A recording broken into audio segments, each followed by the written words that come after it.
another week. We look forward to talking to you guys about what has been up to and what's been the new political topics that has been on our minds that we wanted to talk to you guys about and discuss. So we look forward to having a great show. We look forward to chatting it up. And with that being said, what's up, Seth? How's it going, Jesse? Hey, I feel like a lot of things have actually been happening every single week since we've been talking. Like, yeah, pretty much, it's pretty definitive. The Republican and Democratic nominations are secured for now, pretty much. Yeah, as long as far as the actual election is. We're not sure if Joe Biden is going to end up being the candidate at the end of the day because of his age. We don't know if Trump is going to end up being the candidate at the end of the day because of his legal issues. hmm I feel like Trump's nomination is probably more secure than Biden's at this point. yeah. But, I mean, there's a lot of talk about Kamala Harris being the nominee. But I actually feel like it's more likely that they try to stick with Joe Biden until like 6 months after he wins re-election, and then he's just going to, resign. Because I be hearing every single week, every couple of days, something about he's completely lost in some press release or something. Some statement he's bumbling. What was the big event big interview he just had the other day where he was completely forgetting everything he was being asked in the questions, and they couldn't post it publicly. It's like it's pretty clear that this is not a viable future. Even if he could have another year or two left in him to be like a competent president, he's been pretty competent. It's not going to go uphill. Absolutely. I mean, his best speech was a couple of days ago, was it? When was the State of the Union? Yeah, it was a couple of days ago. I think it was on last week. Last week Thursday. Last week? Wasn't okay, it? but exactly a week ago. Yeah, exactly. That dramatically boosted his popularity rating for sure. Yeah, I think he had a lot of fire. Yeah, it was good. It was. I mean, for Biden, you could listen every couple of minutes. You'd hear something. He completely lost himself in a sentence. It happened, but it was one of the most competent, enthusiastic, energetic speeches I've heard from him probably in the last 4 years since he's announced his presidency. Yeah. Like even the 2020 election, he didn't have the same energy sometimes. Like I really liked where he was going with the speeches. Very well written. Mm-hmm. But I mean, he has to be on script in order to look that good. It's not great. Yeah, I would love somebody that could just be like Obama, just sort of riff, could say anything, just super motivating and inspirational, just off the cuff. I would love somebody like that. But at this moment, we got Biden and then we got Kamala, who he's not exactly the most motivating person in the world. No, he's not. I mean, I think he came out with this like thing on Twitter or something like that, some kind of video on Twitter where he was talking about how he knows he's old and he understands that young people sees him as an old person. But he was stating that he has experience and experience help. And I think this is a good strategy to start with because if you can try to put yourself as this elderly statesman who is kind of building the generational gap, then that works. I mean, he did that in the 2020 race. He kind of came in with that messaging, and then all of a sudden, he kind of moved away from it, and it was more so like, oh, okay, it's just Biden. He's not really transitioning to a new generation, right? And so I think that made a lot of people disenfranchised with the idea of just a man at his age running the country because that's not really idealistic or visionary, Yeah, I mean, we've had a president that was a boomer president for the last however many, other than Obama, of course. But we've been ruled by boomers for quite a long time. I think we're ready for a different generational perspective. And I mean, at this point, I'm really hoping I actually think she'll perform better than Biden. Just the protest votes in Michigan and Minnesota, these key states, it really is concerning for me. I mean, I'm also, it's really complicated because both candidates are just complete garbage fires right now. They're both losing popularity. I think Trump just polled as the lowest he's ever polled ever. is the lowest approval rating, but somehow he's still in this this tight race with Biden, which is it's like you could literally nominate any single Democrat on the entire planet, and I'm sure that they would do better than Biden would at this point. Like I know his administration is strong, but people there's so many people who aren't politically engaged that only see him as incompetent and old, and all the ways that the right wing is displaying him, or even the moderate independents like the Kennedy type. You know what I mean? To Mm-hmm. quote, how do we think Kennedy is going to influence this race? Because at this point, I'm starting to think he might actually give Biden the election. They're kind of pulling this right-leaning, anti-vax, independent demographic, which is actually bigger than you would think. Yeah, I mean, he's doing actually very well from what I'm seeing. I mean, his problem is going to be how do you get people who are usually rubber stamp D or R to just go I, because here's the thing. Most people say they're independent, but the reality is they're not. They're a Democrat or Republican. They just don't want to have Well, they just want to have an option. they're at least right-leaning or left-leaning, and generally vote in accordance to that.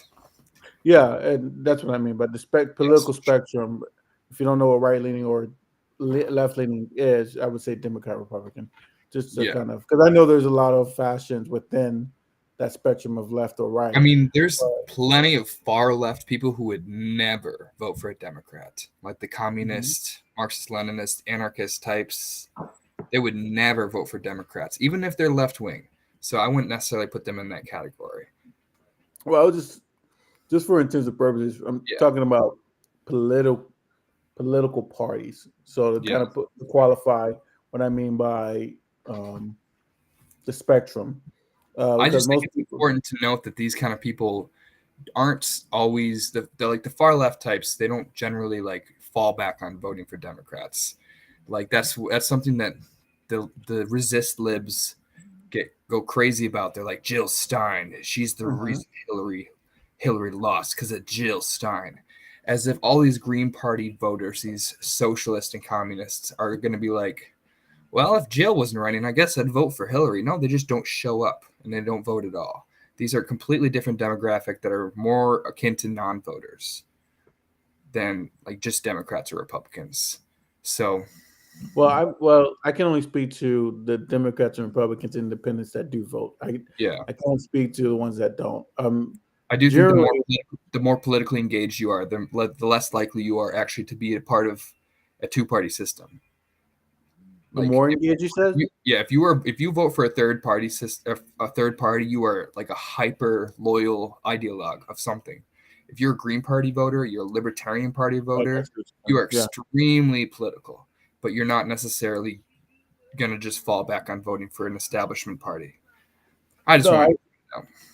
No, I agree with you in that if you love your candidate as an independent, I mean, obviously the Green Party and, the environmental whatever, they're always going to get there's a lot of them. They're always going to get some kind of, their people out to vote for them. Yeah. What I'm talking about is the average day Democrat, Republican, independent voter who, on average, will pick one of the two parties. Though that 30%. This is going to be an interesting cycle, though. I think this is going to be probably the biggest third party cycle we've seen since the 90s, at least since Ross Perot. I don't know that RFK will eventually, although it depends on his vice presidential pick, which right now there's some interesting choices. But what you said, Jesse Ventura and Aaron Rodgers? Aaron Rodgers. And I guess Tulsi Gabbard is also in the mix, but I don't think she's actually as likely. I think Tulsi Gabbard's more likely to be Trump's VP pick at this point. But go ahead. That's an interesting thing. I mean, Aaron Rodgers, that's a no. He's not going to do that. I don't actually think it's him either, but it's interesting that they're talking about it. And apparently he's been entertaining the idea, at least. Like he's been considering. He's a football player. Yeah. I mean, he does have a political future, but not right now. Yeah, no, that's true. I feel like he could be actually, RFK is an independent, but he started a party. It's the We the People Party. And I could see that actually becoming some sort of third party, just like the Reform Party was alive for a while in U.S. politics. It could be another one of those no labels kind of. Although no labels hates RFK, which is interesting. Yeah, because I feel like they're in the same kind of camp a little bit. They're centrist, but they're establishment centrists, and then they're just the anti-establishment centrist, which are just hate each other for hilarious reasons. So who was the no labels? That's like Joe Manchin. That's like Joe Manchin, Liz Cheney. Those kind of. And I know, but Joe Manchin's not running. Who are they getting as their party? I don't know if they actually are doing it. They don't. I don't think they have that. I don't think they've announced that they're going to do that yet. Especially since Joe Manchin did it. They have announced they're going to have a presidential candidate. That they have. I haven't heard anything. No labels announced committee. Yeah, 22 minutes ago, no labels announces committee to select presidential candidate. Yeah, and so this one's saying, "Oh, did you know about the no labels co-chairman's Pat McCrory? He was the governor of." I did not know that. He does not seem like a moderate at all. He's the governor of North Carolina during the whole trans bathroom ban thing went down, and then all the NBA teams were protesting North Carolina because the trans bathroom ban. That was that guy. He's the head, one of the chairs of the No Labels Party now. Like, I don't know about their future. I mean, he stepped down, so he's no longer that chair. But it's still that's who they chose to be in their leadership. It's a right party for sure. They just need to find a person.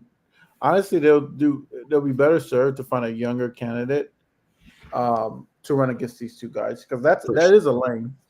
I feel like Dean Phillips could jump in that boat, especially since he retired from congressional politics. I don't think so. I mean, this is why I don't have any faith in Dean Phillips. Good guy, good personality, but I think who was the lady that was running? Marianne Williamson. She was polling. She had better numbers than he did, and he's a congressman. So Marianne did get that TikTok boost of all the young, progressive, 20-year-olds voting for her. That's where all of her voting base was. Dean Phillips was like an establishment Republican that went against the establishment, so he didn't really have much of a demographic. That was his issue. Yeah, but he's gonna have a hard time in the general. I think. I think Tulsi Gabbard should probably run for the No Labels Party as a presidential. Well, like I just had said, the No Labels and the We the People Party are two very opposite centrist parties, and Tulsi Gabbard is clearly more in the RFK boat than the establishment Republican or the establishment Democrat, whatever she is now. Mm-hmm. That would be part of the No Labels group, because the No Labels is basically just a corporate pack for electing just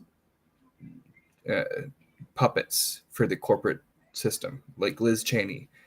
All these, they're like basically just establishment Rockefeller Republicans and neocons and everything that's extinct that was alive 20 years ago.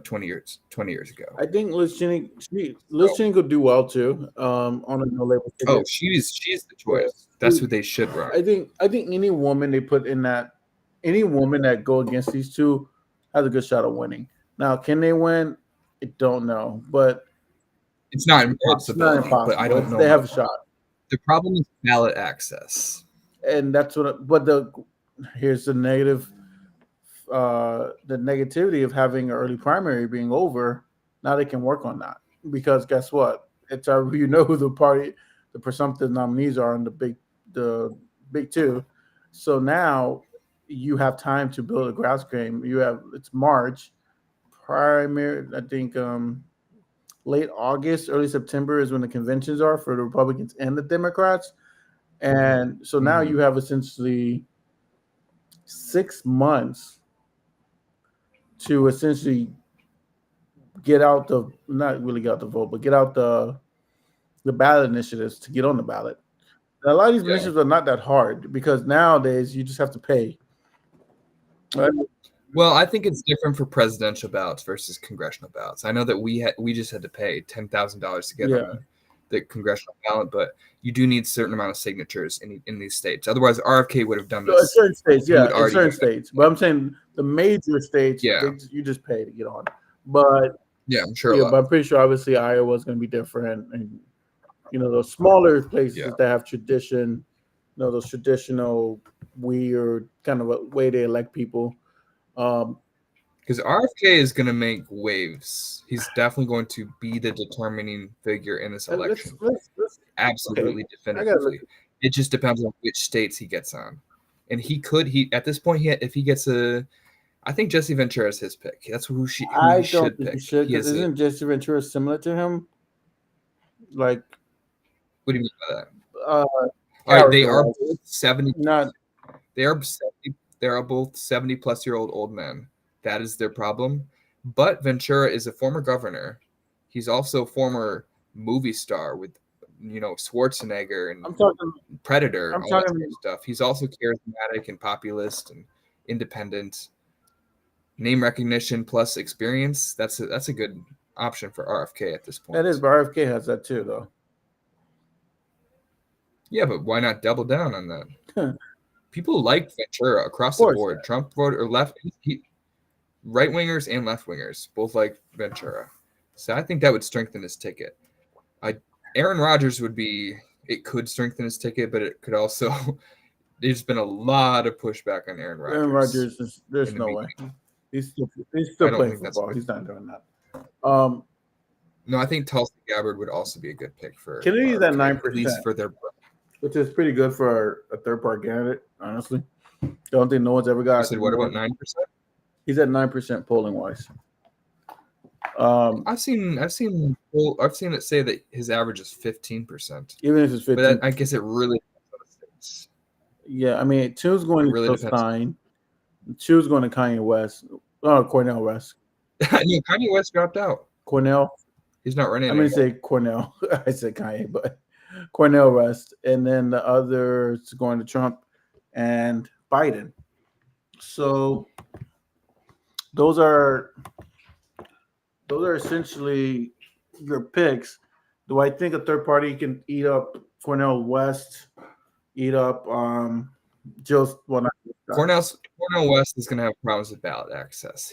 That's his problem. He's not going to get on very many he's gonna have a states. major problem with ballot access because I don't think he doesn't have the funding to do that. Jill Stein is with a party. She's going to actually get overall more votes than Cornell West, even though Cornell West is more well known, just because of the ballot access thing. She's probably not going to crack 2%. She could crack 2%, but that's her max. I really think RFK in some states is going to get. I think RFK could even win electoral votes. It depends on his VP pick. If it adds experience to the ticket, something like that, gives people a little bit of confidence in him, I think he could really make waves. I have friends, just normal ass people that don't know, they're not politically engaged. They're like, I might vote for RFK. There's a lot of people that just want to break the two-party system.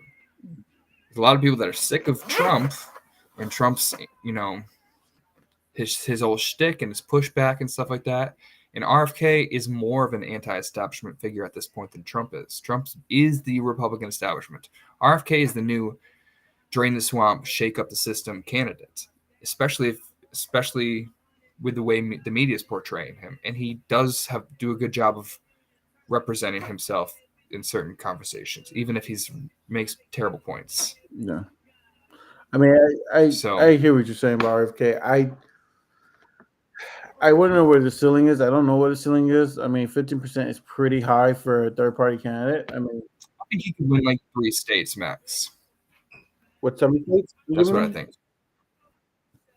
I said RFK could win like 3 states, or including American Samoa or something like that. Your territories too. He could win American Samoa. I can give him Massachusetts because it's a Kennedy name. Oh no way! That's a Biden state. Oh, no, never mind. Because the Kennedy name Yeah, I mean that's strong there. Sure, it's like the most democratic state consistently. Exactly. So I would imagine probably something. Let me think. Maybe like Idaho. I don't know. And maybe he won't win anything. He'll at least, because Ross Perot got 19% and he didn't win any electoral votes. So 19%. That was pretty I don't know. good. That's really, really good. Yeah. And that was just because he got on the debate stage. Just showing up on the debate, he wasn't that charismatic. He's this tiny little dude. He's a billionaire. He was just talking about like middle of the road stuff. And just because he was a third option, they were sick of Republicans and Democrats for decades. A lot of people voted for him. Well, that tells you your ceiling. It's 19%, but you can probably do Yeah. better in this election. He was polling better too. That's the thing. That wasn't his peak either. Before he dropped out initially, Ross Perot, he was winning the election. Yeah. Ross Perot was winning, and then he dropped out for whatever reason. Mm-hmm. And then when he came back in, he only ended up getting 19. But he was polling at 20, 30% at some He points. dropped out of the race? Yeah. I don't know why. I don't think people are not going to take it seriously. I don't think you really talked about why. Yeah, people are not going to take it seriously when you're in a race and then you drop out and you try to get back in it.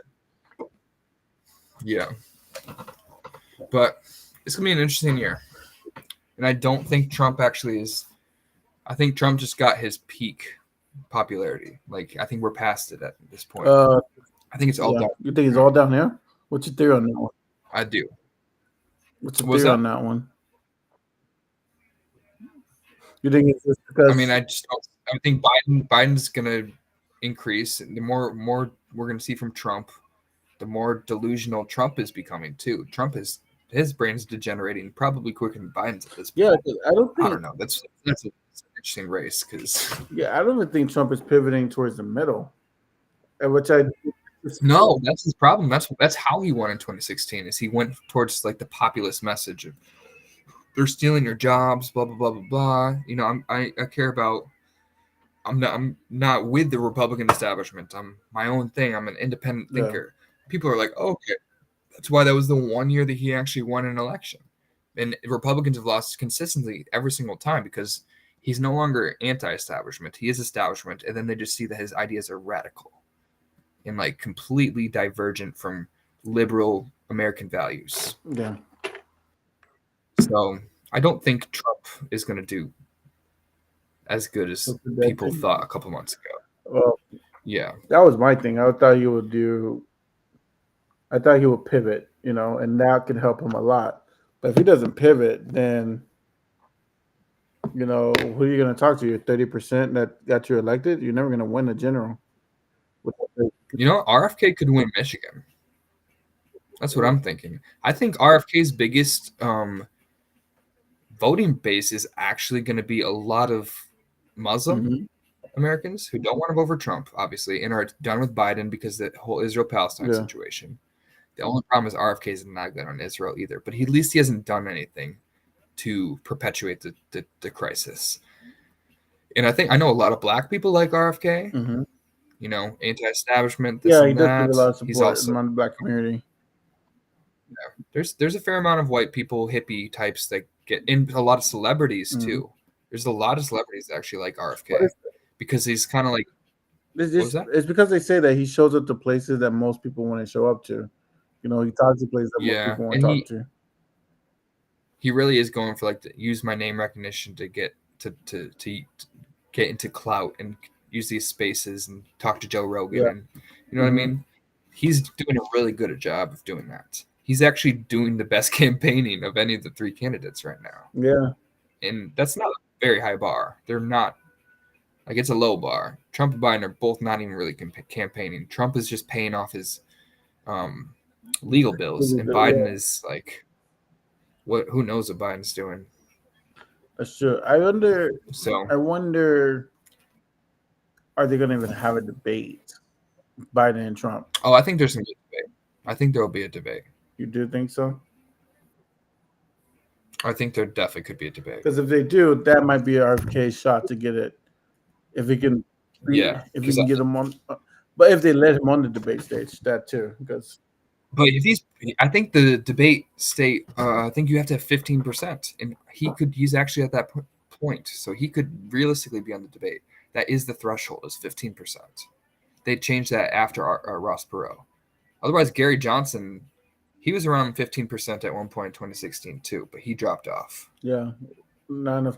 That'd be cool. Do you remember that? Remember when people were talking about Gary Johnson a Yeah, lot? he was going up there in a minute. We were like, wow, he might have a shot. I still like Gary Johnson. But that was, I think it was he's just a normal dude. yeah, he had a really good shot. I mean, for me, I think, He was a former Republican governor. yeah. No, he was good. I think that a lot of the polling is really Trump and Biden. Really, people don't like them, so that is Yeah. the polling, and that helps. My point is, I don't think people care about RFK being the person. I think that it's just new. It's not Republicans. It's not Democrats. It's just been the Trump versus the Obama administration for like 8 electoral cycles or whatever the hell it is. Yeah, it's been at least since Obama left office.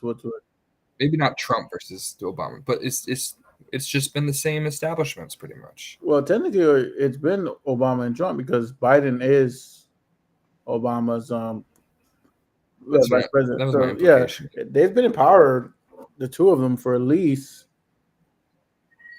going on 16 years now. Oh, so I just made up a number. I was right. You were right. It's 16 years.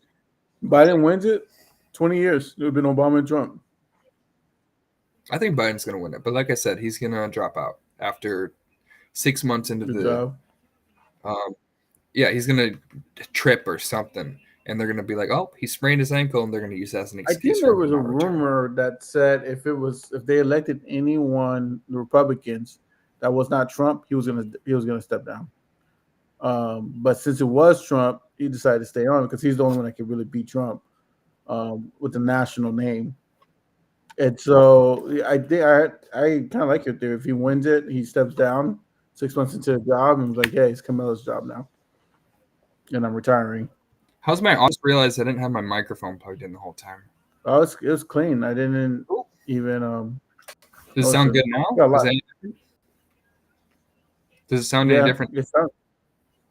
No, it doesn't sound any different. Yeah. All right. Yeah, it sounds good. Cool. Yeah. What were you saying? No, I was just saying we got a lot of spammers on our little chats tonight. Oh, I know. I blocked them. Oh, yeah. We got some like neo-Nazis who were popping in for a second, if you saw that. Those neo-Nazis? Oh, I could tell by the comments. Yeah. Yeah. And I was I'm not even going to read what they said. It's just, I'm like, fuck, we got some spam. Whatever. Yeah, we got spam. It's a part of the business. It's better than... Huh? So it's better than getting nothing now. Yeah, I mean... Who said that? I think a great marketer said that one time. Bad news is still good news, and you're still relevant. You know? Yeah. There's something about like no attention is bad attention. I don't know. That's yeah, something like that. Yeah, I was like, yeah, okay. No. Anyways, electoral politics. Electoral politics is gonna be the same as always. We're gonna have our states that go across. I think we have how many swing states now? Georgia, Wisconsin, Michigan, Pennsylvania, Nevada, Arizona. Any others? Maybe North Carolina. Maybe North Carolina. I don't think Florida is. Florida, maybe Florida. No, Florida. They won't be able to turn Florida. Not with Trump. No. Okay. No, they're gonna lose Florida. Florida will come back eventually, but not for now. No, I think after this cycle, DeSantis lose. I think DeSantis has done such a bad job in Florida that the Democrats can probably flip it. Especially after getting killed in the presidential race. They just not Charlie Crist. No, that was a terrible candidate. What if Andrew Gillum has a comeback? That would be wild. No, I know. There's rumors. There's some rumors mills out there. I think there's a couple. So good until people found Gillum out. Was very good. Gillum was very good. It's just the way he went down. Yeah, there's no way he could actually run again. But not in Florida. I feel like he could probably bounce back in like Nevada or something. They're like, he had a gay orgy and they did a little meth or whatever. It's fine. Gotta go call. But Florida, they're like, no, Florida, they're like, meth is fine, but the gay part, no. That's more Florida. That's more politics. I think. with Gillum, like I said, he was very charismatic. My problem with Gillum, I just didn't think he ran. I feel like he left some things on the table when he ran for governor. Yeah, I think he I worked agree. really hard to become the nominee, and then once Yeah, he became the Democratic nominee, it was just it was kind of presumptuous or yeah, he whatever. He just kind almost of like like, it's gonna happen. I'm gonna be it, yeah, and so he felt like he was called for that. I think that like is what perpetuated his Great Depression or whatever yeah, afterwards. Is that he was just like he just had it in the bag, just like Hillary Clinton. yep, You can't just assume you've got the nom. You got to fight to the very end. You got to fight through the finish line. yeah. You gotta put yourself. You So gotta be like, well, I'm leaving it on the table for better or for yeah, worse. I had nothing else to give, and I feel like he had some more to give because I think that was our problem too. us and our campaign. Yeah, Oh, our campaign. I felt like our campaign was one of so many transitions. We were gonna run for the that's yeah true. the poll. It's I feel like we were in a good congressional race, actually both times. But then the state race, we were burnt out, and we were running against an incumbent, and we were in a new district with different uh, uh, representative or people around us to talk to. Like we were in St. Petersburg. I don't think we got no shit. We didn't get we any votes. We probably only got people who voted for us were the people we in talked to Hillsborough face to County, yeah, face. which was around something. It's No, I mean the people we talked to in St. Petersburg are probably the only people in St. Petersburg that voted for yeah, us. it was a tough race. I just didn't think I had the energy towards the end of it. I Yeah. think that it was one. That was like our third campaign in a That was row, the. nonstop. It was the second campaign, Because we second, did right? no, we did the 2020, we did the 2022 congressional campaign, and then we dropped out of that and immediately jumped into the state house Oh, campaign. So it 2022. was the Yeah, third so it was campaign. like the third campaign, and so I was just kind of burnt, and Yeah, I was just like, I think that kind of got to me. It was yeah, because it's like you're running campaign, and you're exhausting resources, not financially, but energy yeah. wise, and Oh so yeah, it was all about time and energy, yeah, and there was so much money that we had to raise, and we didn't have the connections for a while. hmm And there was you just had to. What Adam Hattersley spent 10 hours a day making phone yeah, calls. He could do that because he's a state representative and doesn't do yeah, anything. So I mean, that's the job. To get elected, immediately start running for yeah. reelection. You have resources now. You got connections now. But So that's I yeah, mean, that was, he didn't have 10 hours a day to make phone calls like he did, and he didn't even win, so it didn't really matter. yeah. But I mean, I still, think we only had like a couple thousand votes that he did, and we didn't sit there and make all those phone calls or spend all that money. So I think we had an yeah, effective messaging. It's just one of those things where running for office is really time consuming. And there's a reason why yeah. most candidates can't do it when they're working. It's just because you just can't. This is the entire reason for the corporate dominated electoral politics is you have to be hmm rich, you have to have connections, you have to have gone to a nice school, all these different factors that determine how you get fundraising and how people take you seriously as a competent candidate in this race, you know what I mean?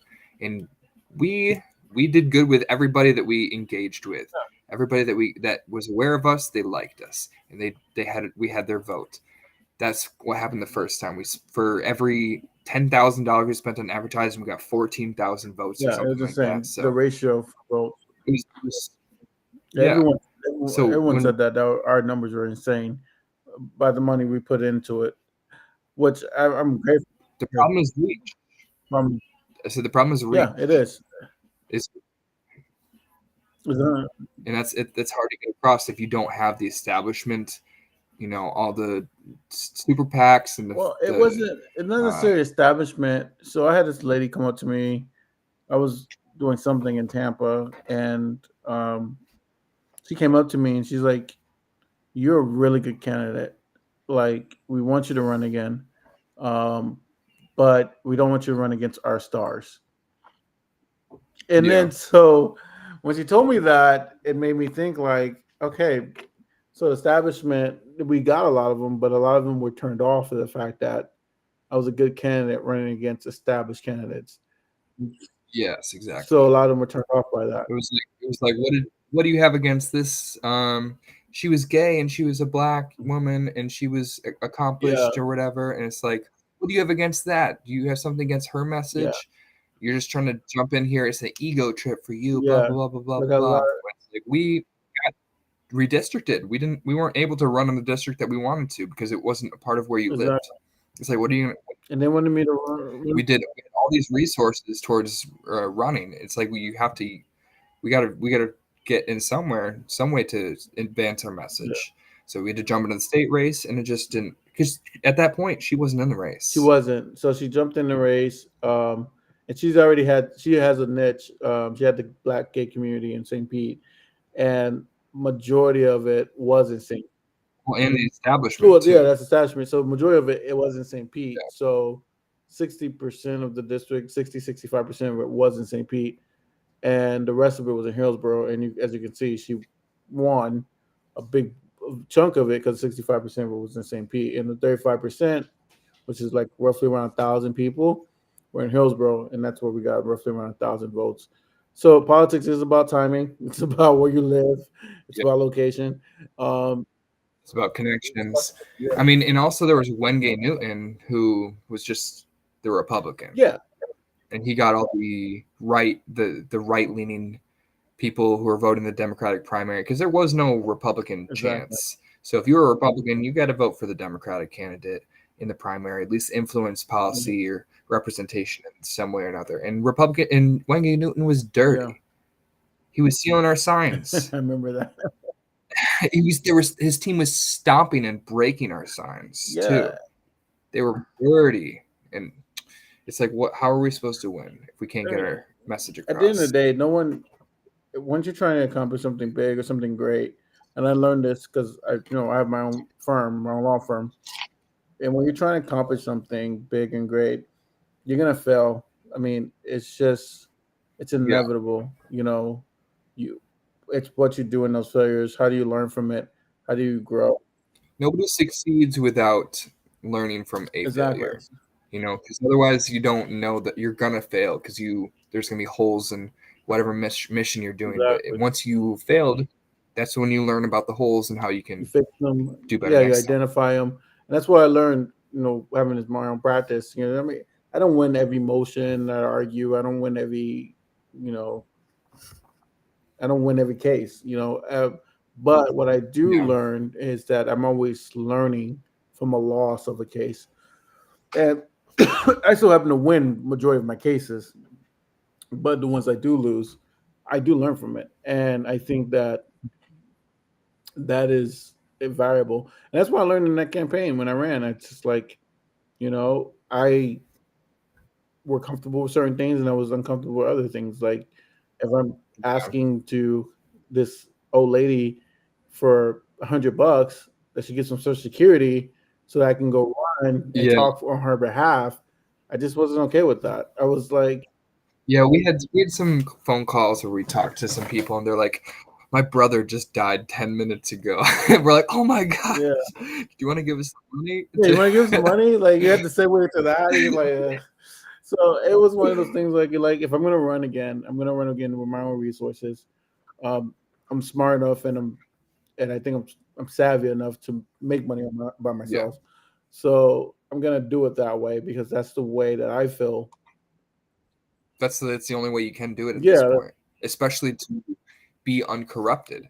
I mean, there's people that aren't wealthy that can run, but if they represent a certain establishment, corporate interest, they buy in completely to the system. They can get the funds that they need, but then they have to like play along with the games in order to stay as that candidate, as that establishment protected financed of candidate. course.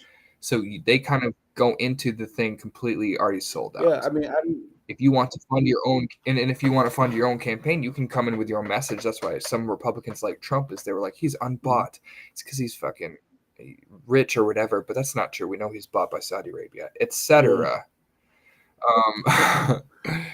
That's why we don't see a lot of good candidates because the ones that are able to self-finance are generally more wealthy and they have different material interests than you and I would. exactly. You know what I mean? So they want to represent the taxpayers and the wealthy shareholder class and stuff like that already, just because of their own situation. So it's hard to get somebody that really cares about working class issues and paycheck to paycheck working Yeah, people how to make their lives better when you have your own. I got to pay so much in taxes this yeah, year. Blah blah blah blah blah. So that's the real problem, is sticking with your values even when you come into yeah, money. and that's very true, and that's why I'm glad I mean, when the I'm only going after money because I know I need it to get elected. It's not that I Yeah, need it, you know. And I've yeah. been fortunately, I've been very blessed where I have my own properties and my own things, and so I don't need money per se. But I understand that if I want to accomplish something for the working class people, then I need to make a certain type of money to talk to those issues.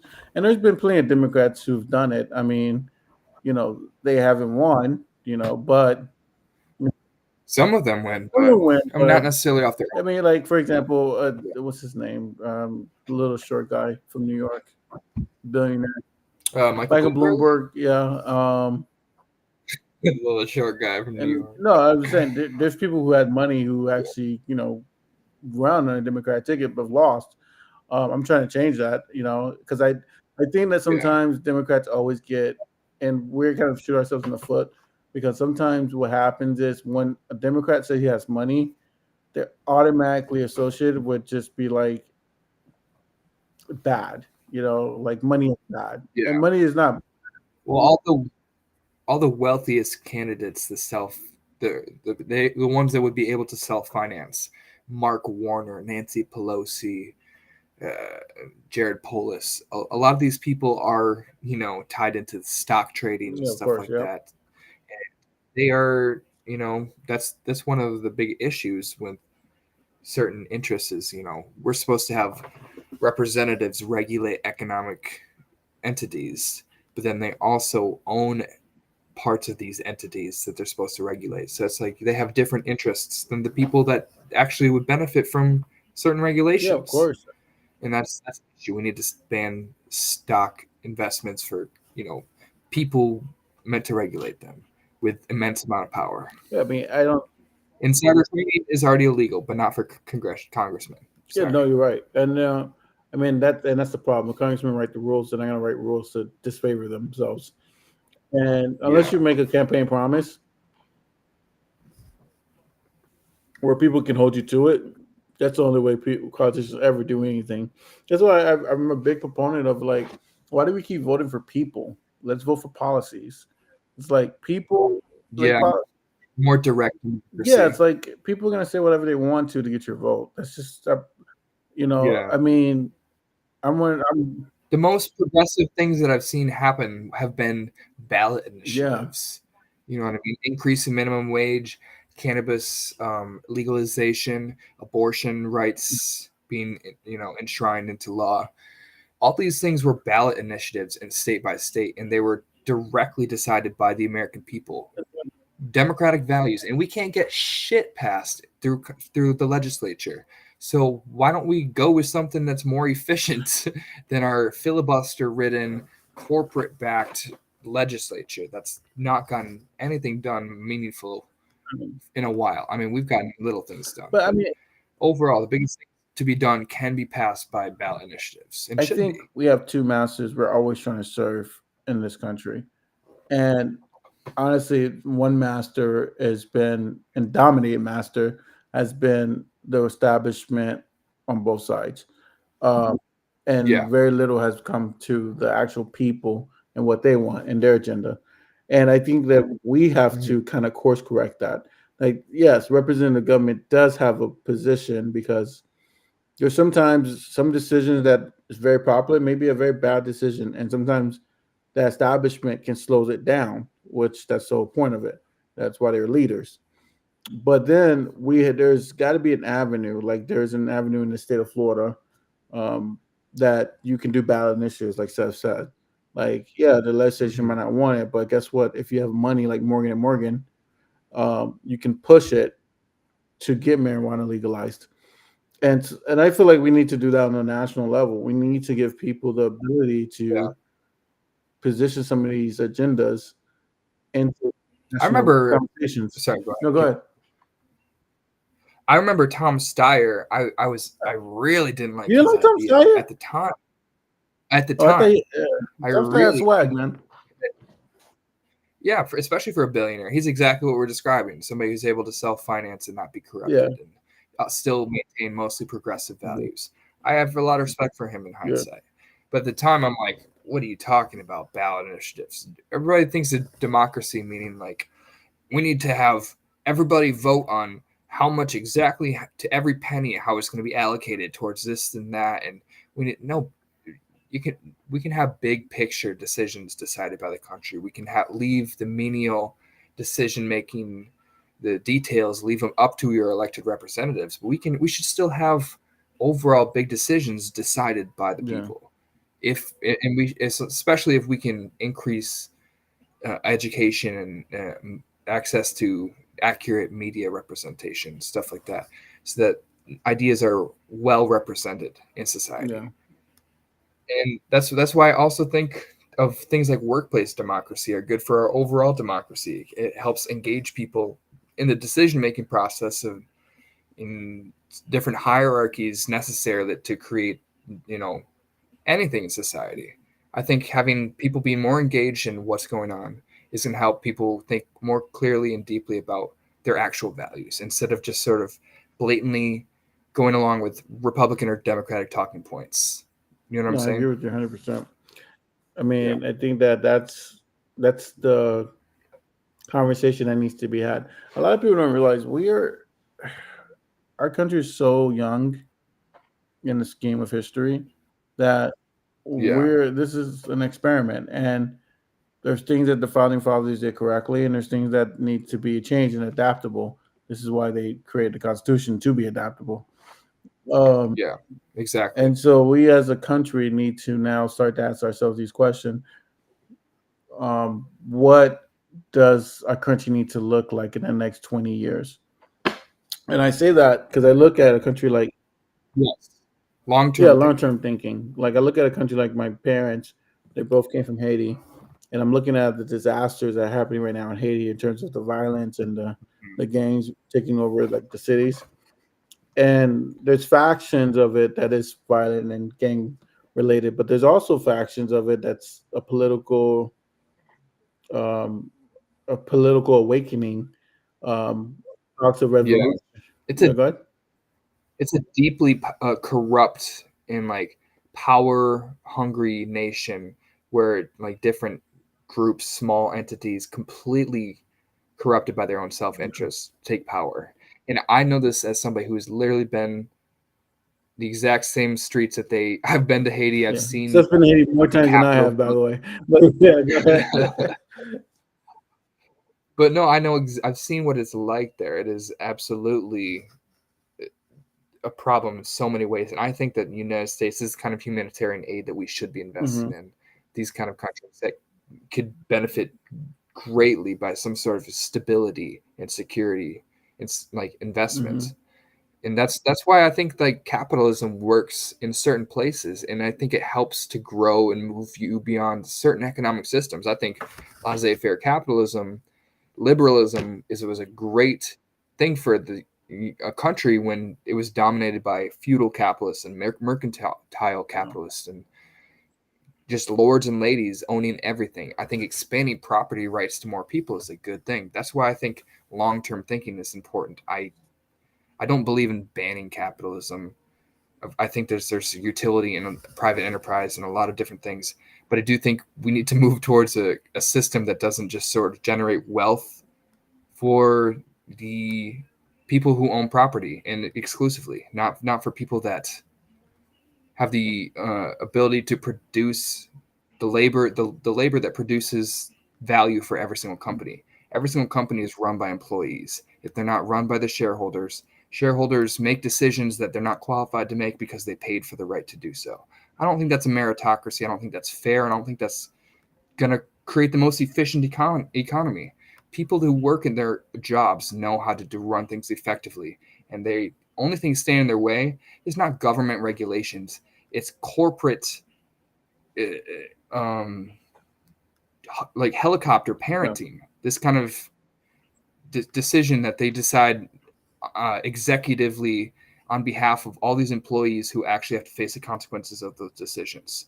And I don't think that's a fair way to manage society. I think democracy, having more people involved in decision making, and the people especially who experience the consequences of these decisions, I think that's more important, that they are the ones at the forefront of leadership. Yeah. And I think that like jobs, bosses should be decided democratically. I think our leadership should be decided democratically, and all these things are thwarted by financial interests in electoral politics and investments in businesses. All this sort of thing is just about the discussion between property rights, between who gets to make decisions based on investment or physical contribution. And I think that's why I consider myself a liberal socialist. Yeah. I believe in some sort of future economy, a hybrid system moving us towards a different, we're moving towards a scarcity-free society as innovation advances. We're going to have a time where we're not going to have enough jobs. We're not going to be able to survive purely on the value that you contribute to your job, because everything's going to be able to be automated. It's going to be cheaper for the owners to just buy robots to produce everything and do this. There's not going to be room for enough jobs. Capitalism does have an end, and we need to create a smoothest transition possible to maximize freedom, to maximize the material interests of the people suffering from the negative externalities that we experience every day from capitalism, like concentration of wealth purely on the people who need it the least, the people who have the most money, who are never going to spend it on anything that improves their own life other than just running up numbers on a bank account they're never going to touch. They are consolidating all the profits, while the people who are struggling to make ends meet, who can't pay their Walmart bill, they can't make anything, even though they're working 12-hour days, while these people living on yachts don't do shit. They do nothing but get drunk and high and, probably just wasting time making bad decisions for companies on shareholder boards that they sit on. It's just a system that we can't completely abandon, because we can't just finance an entire system of worker cooperatives or something overnight, because the money is already in the hands of all the rich people. We need to create a redistribution system, a new distribution system, rather, a system that allocates things more fairly, things like a universal basic income, things that take care of the holes in capitalism, like a single-payer healthcare system, or at least a universal healthcare system with multi-payer access, different sort of administration options. But at the end of the day, increasing personal freedom is the main goal of the government, and it should be protecting and advancing your ability to have agency of your own life and to be uninhibited by government or by private interests. Freedom should be the ultimate goal of any society. Yeah. Well, and what freedom looks like for every society is based on the society that you live in. And I think the freedom for most Americans is going to be fundamentally based on, they just want the basics. They want to be able to have a house, have a car, and be able to live a normal, average life, and that's the basic. And they can't do that. Nowadays, workers, it's impossible now for anyone. It's but not necessarily my generation's kind of felt it, but it's really more your generation stuff, where it's almost impossible to get a place by yourself or buy a car. Yeah, a one-bedroom apartment, like in California. Are you kidding me? Yeah, so it's almost impossible, and that is why I believe that we moved away from the American dream, and our government has these ideas, that we're still living in 1950, 1960, when we're living in 2023. The biggest debate right now on the Hill is, should we ban TikTok? Yeah. Instead of like, should we ban TikTok versus like, should we fund healthcare? Yeah. When's the last time government has actually created a new job market? I mean, the Infrastructure Act did marginal jobs, but those are temporary construction projects and stuff. It's just not contractors got jobs. It's nothing major. But yeah, it's not long term, and that's the crux of the issue. If the government is there to protect us and provide, um, there to protect us for our basic necessities, well, they haven't done that in the last 50 years. yeah, Um, I mean, the last major reform outside of the infrastructure bill that was passed was Obamacare, which yeah, is like 10 years ago, and and that before, was a great idea withered down to a mere minor improvement. You know what I mean? It was going yes, to include a public option. It was going to include Medicare protection and Medicaid expansion and all this sort of things. And then it just got withered down to some of the states, if they want it, they can accept some increases in yeah, Medicaid benefits, and maybe you could get a discounted rate on something in California if you make this certain threshold, which is above. It's just it's just not benefiting enough people. And no, I'm very grateful that we got anything passed, because before that we had like unbelievable to imagine that we had a worse healthcare system, but we did. yeah, right. Yeah, we just really could not do worse, and I can't imagine. I know it's not his fault, but we're 3 years into another Democratic administration, and we haven't gotten any sort of reform on healthcare. Not I don't even think it's not gonna happen. what they capped insulin prices. Okay, yes, there's one thing that's good. I'm glad for that, but we Yeah, can we can like, I believe in progress, and I believe in incrementalism, but we can yeah, accelerate things a little quicker. We really could, especially while we have the power. yeah, and I agree. I think that there's a couple of things that Biden did well the last 3 years, and and I wanted, and I don't want to diminish that by saying he needs to do more, because there's a lot to get done as a president to get anything passed with this kind of Congress. But he and his predecessors, they just have not shifted the company shifted the country, Country. which it should be run like a company, but they haven't shifted the country in a way where they're providing opportunities for the lower and middle class people. UBI was something that should have been passed, um, with the way that technology is being advanced. I think Obama's talking about UBI more and more, which is interesting. I feel like he Yeah, still has more clout in the Democratic Party than anybody. So whatever he says kind of goes. yeah, because I mean, at this point, what can you really? It's hard to make an argument of not having UBI. It just AI is coming. It's Yeah. like it's here already, and in the next 5 or 10 years, there half these jobs are gone. I mean, in my law office, we use AI. It's like Yeah. it's It's at it's most, very it's accelerating really exponentially. yeah. Like So 5 I years just it'll be a completely different country. it will be, it, and I just don't see what we're doing to transition us out of that, because at the end of the day, business moves a lot faster than government. We all know that. That's just the way it Yeah. goes. And businesses are moving this way, and they're moving as fast as they possibly can to letting go workers so they can maximize profit. What Yeah. is the government doing to move just as fast as to protect those workers that these businesses are going to try to lay off in the next 5 or 10 years? Biden's And done marginal things, marginal investments in green energy. That's going to create jobs, and that's gonna be a good thing.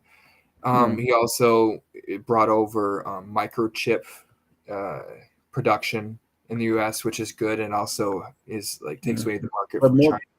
but So there's majority, marginal increases in job opportunities. We've had a lot of job growth, and he's decreased inflation, stuff like that. hmm However, we haven't really. Hasn't been any reform. We're the same country. He's just band-aid solution after band-aid solution, and that's great. We need that if you're bleeding.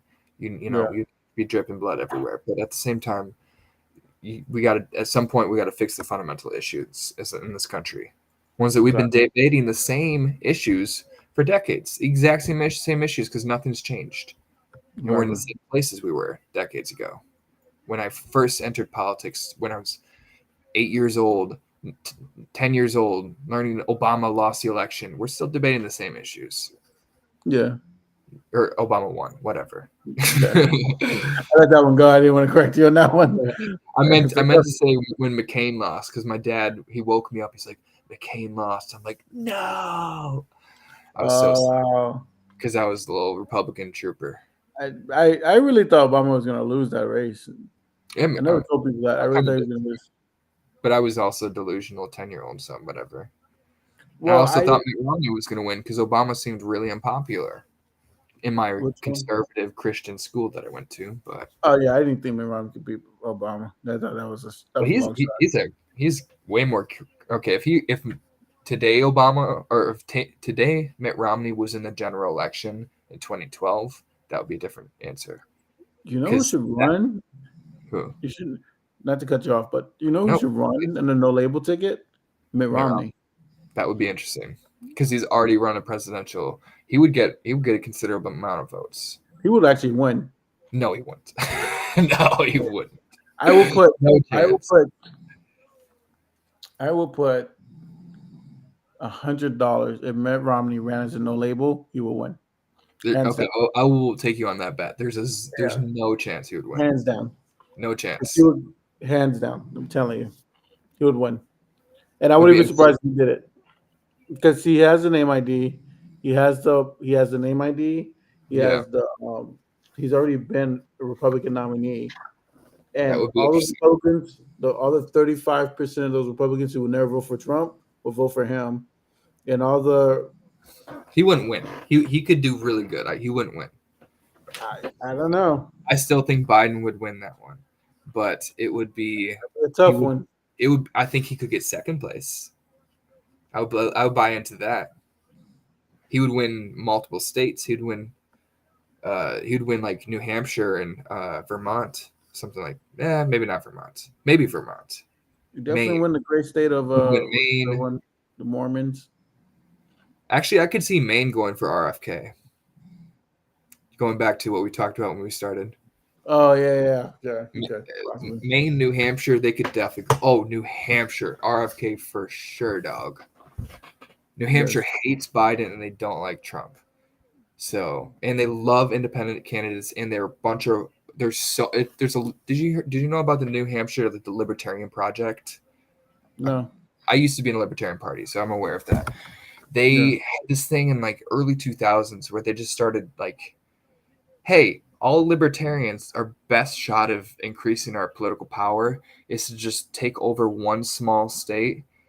So let's what's the most libertarian small state? New Hampshire. Their state motto is "Live free and die" or whatever.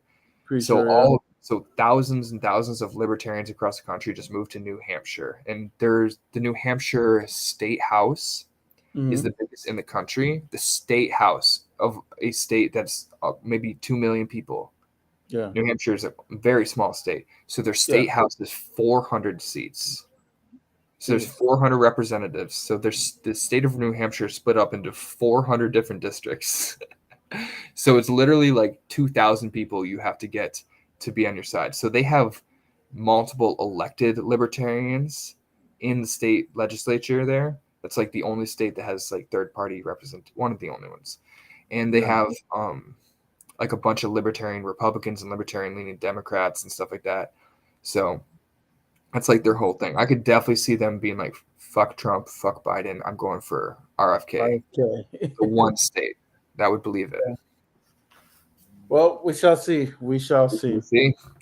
Well, guys, interesting to see next coming weeks. Yes. Well, guys, there's another episode of Imagine More. We're gonna see you guys next week, and we're just about over our hour mark. And we're gonna give you some updates on RFKs, see where his polling's at that point. See who the VP pick is. If Aaron Rodgers is playing half the season for the Jets, and then he's immediately transitioned to the presidency, that would be. This life is a simulation. I would believe that we're in a movie if that happened. Yeah, that's true. Or a glitch in the system. Then all of a sudden, RFK dies from a vaccine injury. Anti-vaxxer. I know, exactly. And then Aaron Rodgers is president. Boom. I'm manifesting this. I just want to see it happen for entertainment purposes. It would be. It would be the best. Yeah, it would Yeah, be the best game you've ever played. pretty much. It'd be wild. Yeah. Anyhow, Right. All right, guys. Well, we'll see you guys. We'll see you next week. Appreciate all you right. tuning in. Thanks.